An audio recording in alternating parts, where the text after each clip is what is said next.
Le comte Mosca, dit à peu près Stendhal, se moquait de son prince et de sa propre police. Il pensait principalement au bonheur du comte Mosca. Mais il avait de l'honneur.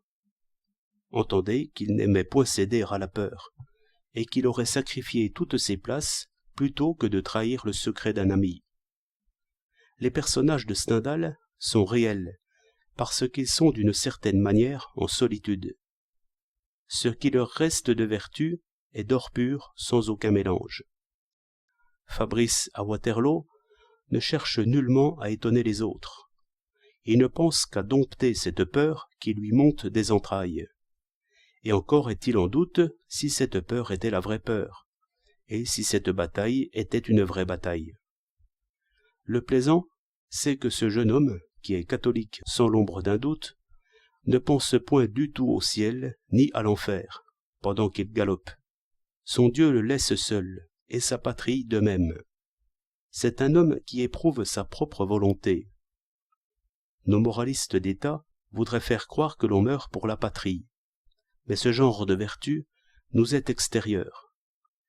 Aussi, comme le déclamateur se laisse aisément persuader, comme il consent à servir sa patrie par la plume ou par la parole, je dirais presque que le culte extérieur l'a délivré de sa propre vertu. Le commun usage l'absout. La règle extérieure apaise cette conscience ombrageuse. Pour moi, j'ai connu d'autres héros, aux yeux de qui la Grande Guerre était comme le Waterloo de Fabrice, une épreuve qu'un homme ne peut entendre conter sans honte, une épreuve dans laquelle il doit se jeter, sous peine d'avoir ensuite à rougir de lui-même. Comme on voit que, dans les querelles, tous les conseils de modération importunent l'homme qui doute de son propre courage. Ce drame est intérieur. Communément, le spectateur n'y comprend rien.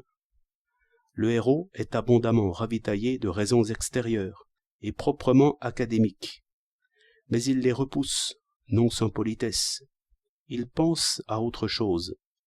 Il est aux prises avec un autre genre d'esclavage, qui lui est intime.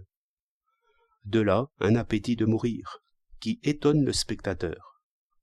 Car pourquoi ce garçon clairvoyant et même cynique, qui ne s'est jamais permis le moindre développement emphatique, pourquoi ce garçon qu'une blessure a privé de l'usage de son bras gauche, arrive-t-il à se retrouver aviateur et à voler sur les lignes? Et cet autre de même, avec un genou ankylosé. L'opinion les honorait assez, l'opinion les retenait à l'arrière, mais il se moquait de l'opinion.